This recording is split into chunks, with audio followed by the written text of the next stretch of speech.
Risques liés à l'apparition de l'épidémie d'Ebola en Guinée et au Libéria, tous deux frontaliers de la Côte d'Ivoire, le recensement général de la population et de l'habitat qui a démarré effectivement, la fixation du prix d'achat du cacao aux paysans pour la campagne intermédiaire qui démarre ce 1er avril, autant de sujets ainsi que bien d'autres qui ont été examinés par le Conseil des ministres qui s'est réuni ce mercredi en présence du chef de l'État, le président Alassane Ouattara. De l'avis du Conseil des ministres, aucun cas de maladie d'Ebola n'a encore été décelé en Côte d'Ivoire. Le Conseil a néanmoins pris les devants en décidant des mesures sanitaires préventives et spécifiques, en particulier dans les zones ivoiriennes aux frontières de la Guinée et du Libéria. Le recensement général de la population et de l'habitat a démarré sur l'ensemble du territoire national. Le Conseil des ministres a félicité l'engouement manifesté par les populations et le soutien apporté par les autorités préfectorales et religieuses au bon déroulement de cette vaste opération. Le porte-parole du gouvernement a toutefois apporté à la presse les précisions suivantes, à savoir que le recensement général de la population et de l'habitat est différent de l'identification. Le recensement général de la population a un objectif de développement et l'identification est un recensement à but électoral. Le recensement en cours, il est important de préciser que c'est une décision de l'Assemblée générale des Nations unies qui est appliquée par tous les pays du monde. Et comme vous le savez, en Côte d'Ivoire, le dernier recensement fait date de 1998.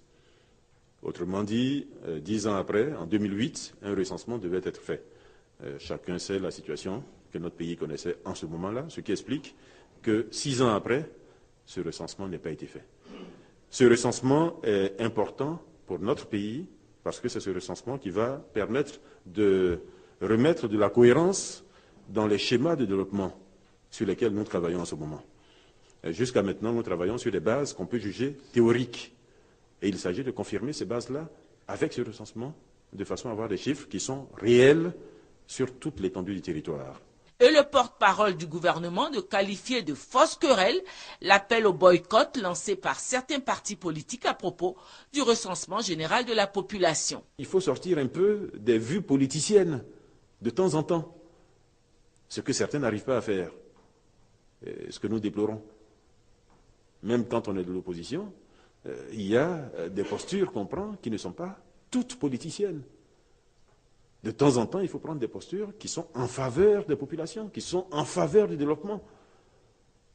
Et quand un acte est posé en faveur du développement, il faut l'approuver. On ne dit pas d'applaudir, mais il ne faut pas dire des choses qui sont fausses.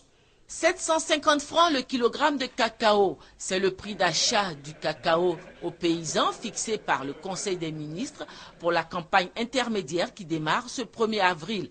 Le prix d'achat pour la campagne intermédiaire de l'année dernière était fixé à 700 francs le kilogramme.